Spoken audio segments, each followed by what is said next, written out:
Reverendo, Levanta a mão, não estou lhe vendo. Está aqui. eu gostaria, na verdade é uma dúvida, eu gostaria de saber as divergências das igrejas pentecostais, não pentecostais e neopentecostais. Uhum. Tá bom.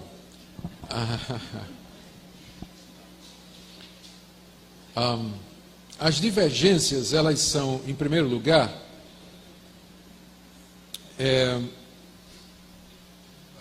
a diferença mais importante tem a ver com a questão do culto.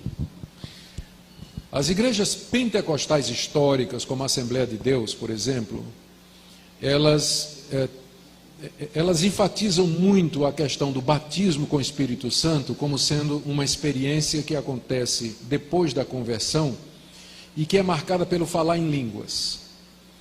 Enfatiza muito a batalha espiritual, possessão demoníaca, expulsão de demônios. Dão pouca ênfase à educação formal e teológica dos obreiros. Então, qualquer pessoa que se destaca um pouco mais já pode ser colocado como obreiro de um ponto de pregação. E essa é uma das razões pelas quais eles crescem muito. Para você ter uma ideia, a Assembleia de Deus ela pode abrir trabalho em qualquer lugar, porque qualquer membro, se ele souber falar bem e for destacado, ele logo é colocado como obreiro e ele já trabalha, tem o seu próprio sustento. Mas numa igreja, por exemplo, como a presbiteriana, para você organizar uma igreja, ela precisa ter um pastor formado e a igreja precisa pagar o salário integral dele. Então, enquanto a Assembleia organiza 50 igrejas, o presbiteriano organiza uma. Então, eles têm esse sistema. Mas, por um lado, uma igreja presbiteriana será mais teologicamente fundamentada, não é? Enquanto que a Assembleia, por falta do preparo do obreiro, vai ser menos. Então, tem diferença na liturgia, tem diferença no sistema de... Estou comparando as pentecostais e as não pentecostais. Tem diferença no sistema de governo. O pastor, na igreja Assembleia, é uma espécie de bispo. Ele governa sozinho, ele disciplina, ele determina, ele manda, ele muda obreiro. Nas igrejas tradicionais, como batistas e presbiterianas, o pastor não manda na igreja. Quem manda na igreja é a Assembleia.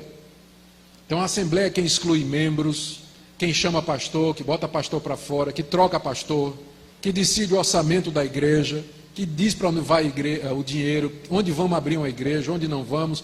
Na Assembleia quem decide é o pastor, que funciona como uma espécie de bispo. Eles têm muito mais autoridade. O que é ruim, é bom porque é rápido, não precisa reunir a Assembleia para resolver problema, e quando tem Assembleia tem rolo, tem discussão, tem briga.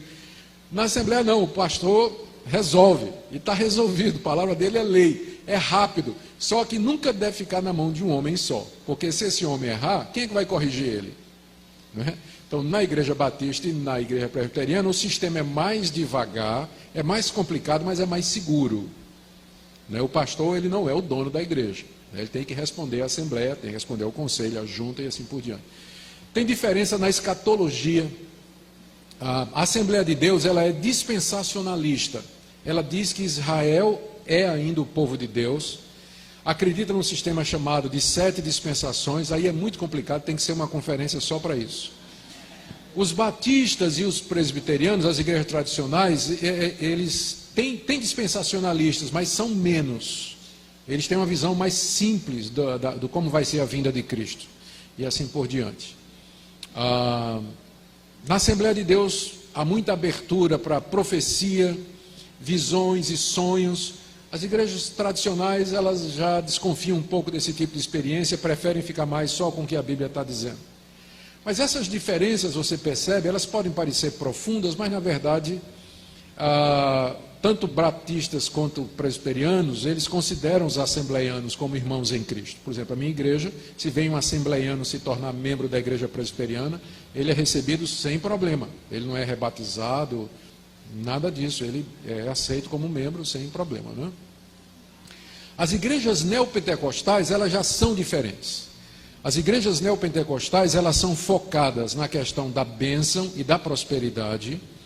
Elas são focadas na oferta de saúde, de avanço financeiro, em troca de o que eles chamam de sacrifícios. Os membros da igreja fazerem determinados sacrifícios, seguirem determinados rituais. Eles são sincretistas porque eles misturaram práticas do catolicismo e do espiritismo no culto.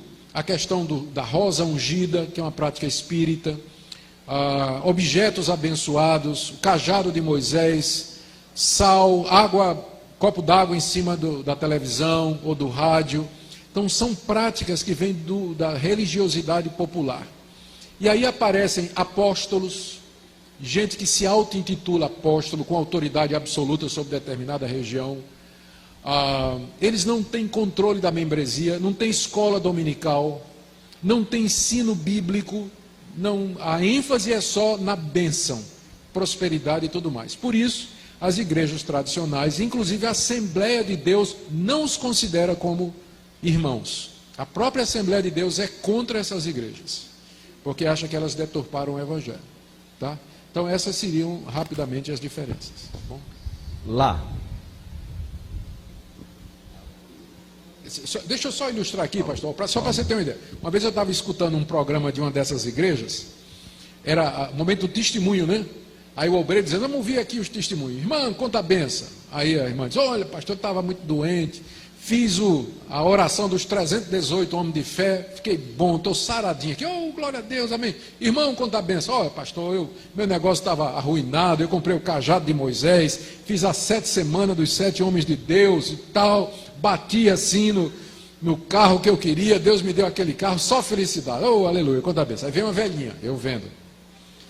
Irmã, conta a benção. Diz, pastor, Jesus perdoou meus pecados. Jesus me salvou, pastor. Oh, minha irmã, glória a Deus. Agora conta a benção, conta a benção. Eu vi.